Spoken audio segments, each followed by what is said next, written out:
Media यानी पत्रकारिता, जिसे लोकतंत्र का चौथा स्तंभ माना जाता है, आज देश में उसी पत्रकारिता पर सबसे ज्यादा सवाल खड़े हैं।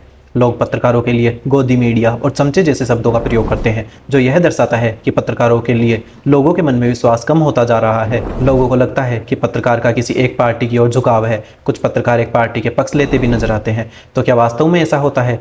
क्या है इसके पीछे की सच्चाई? जानेंगे विस्तार से। मैंने कहीं भी एक बात सुनी थी, अफ्रीका व अमेजोन के जंगलों को बचाने की बात करना आसान है, देश के जंगलों को बचाने की बात करना थोड़ा मुश्किल, लेकिन आसपास के पेड़ों की कालाबाजारी रोकने की बात करना जानलेवा हो सकता है। उसी तरह आसान है प्रधानमंत्री की आलोचना करना, विधायक और सांसद की आलोचना करना थोड़ा मुश्किल, लेकिन सरपंच की आलोचना करना जानलेवा हो सकता है। आए दिन ऐसे वीडियो सोशल मीडिया पर वायरल होते हैं जहां किसी के खिलाफ बोलने या लिखने पर पत्रकारों के खिलाफ मारपीट जैसे मामले सामने आते हैं। कुछ पत्रकारों और उनके परिवार वालों को धमकी दी जाती है, कई पत्रकारों को जान तक गंवानी पड़ती है। ऐसे में पत्रकार इन सब से बचने के लिए कुछ ऐसा करने की कोशिश करते हैं जिसमें किसी की बुराई इत्यादि ना हो, किसी की गलती हो तो भी उसके खिलाफ लिखने से बचते नजर आते हैं। कोशिश करते हैं किसी एक पार्टी की ओर मिल जाने की, जिससे बड़े नेताओं के साथ फोटो खिंचाए जाने का मौका भी मिलता है और कुछ पैसे भी मिल जाते हैं। यह तो रही ऐसे पत्रकारों की बात जो सामान्य स्तर पर खुद से छोटे चैनल के साथ पत्रकारिता करते हैं। और रही बड़े चैनलों की बात, तो उसकी कहानी भी इससे ज़्यादा अलग नहीं है। अक्सर बड़े न्यूज़ चैनल में पार्टी के नेताओं या उनके रिश्तेदारों या ऐसे बिजनेसमैन हैं जिनको उनके पार्टी के सत्ता में आने से फायदा होता है, उसकी उस न्यूज़ चैनल में हिस्सेदारी होती है, जिससे उन चैनल का उस पार्टी की ओर झुकाव हो जाता है।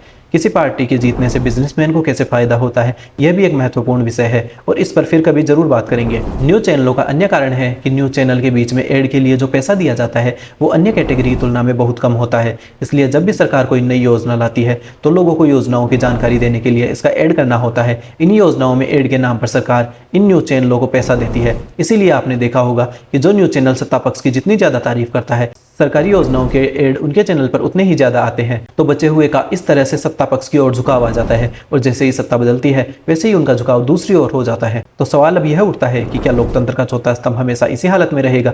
जिसका जवाब है नहीं। वर्तमान समय में लोग अलग अलग यूट्यूब चैनलों से न्यूज़ देखना पसंद करते हैं। कारण है कि वो अच्छी फोटो और स्टोरी लाइन के साथ समझाते हैं, न्यूज़ चैनलों की तुलना में शांति से समझाते हैं। जैसे जैसे न्यूज़ चैनलों की टीआरपी कम होगी और उन्हें पता चलेगा कि लोगों की रुचि इस विषय में नहीं है, वैसे ही न्यूज़ चैनल अपनी न्यूज़ में सुधार लाएंगे।